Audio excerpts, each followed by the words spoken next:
Salut tout le monde, on va s'intéresser aujourd'hui au cours des antiacides.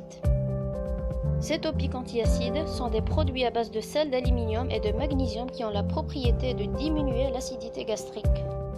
Pour savoir beaucoup plus, allons-y. D'abord, l'estomac est le siège de deux sécrétions exocrines, voire l'HCl et la pepsine. Et on va s'intéresser beaucoup plus à l'HCl. Une augmentation de l'acidité gastrique peut provoquer un reflux gastro-œsophagien ou une ulcère à différentes étiologies comme l'Helicobacter pylori.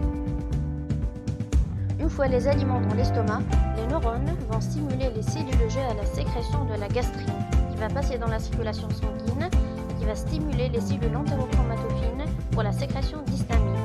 Et chacun des deux hormones, histamine, gastrine, vont stimuler les cellules pariétales à la sécrétion de l'acide HCl. Pour le traitement de l'acidité gastrique, on a les antisécrétoires, voire un antihistaminique inhibiteur de pompe à protons et un anticholinergique. Et un autre type, appelé les topiques gastro-duodénaux, voire les antiacides et les absorbants cytoprotecteurs qu'on va bien les détailler. Sans oublier le traitement d'Helicobacter pylori et les prokinétiques.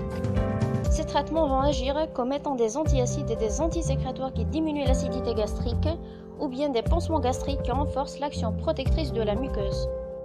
Les antihistaminiques comme la ranitidine inhibent les récepteurs H2 de l'histamine et donc l'inhibition de la pompe H+, K+, ATPase et pas de sécrétion d'acide. Utilisés pour réduire l'acidité en cas d'ulcère d'RGO et en cas de syndrome de Zollinger-Ellison. Contre-indiqués en cas de grossesse et d'allaitement. Les inhibiteurs de la pompe à protons. L'oméprazole est la plus connue. Possède une inhibition irréversible de la pompe à protons et une prise unique permet l'inhibition de 24 heures. Utilisée en cas d'ulcère, d'RGO et en cas de syndrome de Zollinger et prévenir les lésions dues aux anti-inflammatoires non stéroïdiens. Les anticholinergiques, on a l'atropine et la pyrazine qui sont retirés du commerce. Les absorbants et les cytoprotecteurs, on a le misoprostol qui va augmenter la sécrétion de prostaglandine, qui va augmenter la sécrétion de bicarbonate du et qui ont pour effet indésirable une diarrhée et un risque d'accouchement prématuré. Le sucralfate va former un gel qui se fixe sur les lésions ulcéreuses et donc favorise la cicatrisation. L'alginate de sodium vient le gaviscon. C'est un pansement qui protège la muqueuse et qui va inhiber la résorption des autres médicaments. Les antiacides, comme le Malox, qui est une poudre alcaline qui neutralise la sécrétion acide, soit par un effet neutralisant, soit par un effet tampon.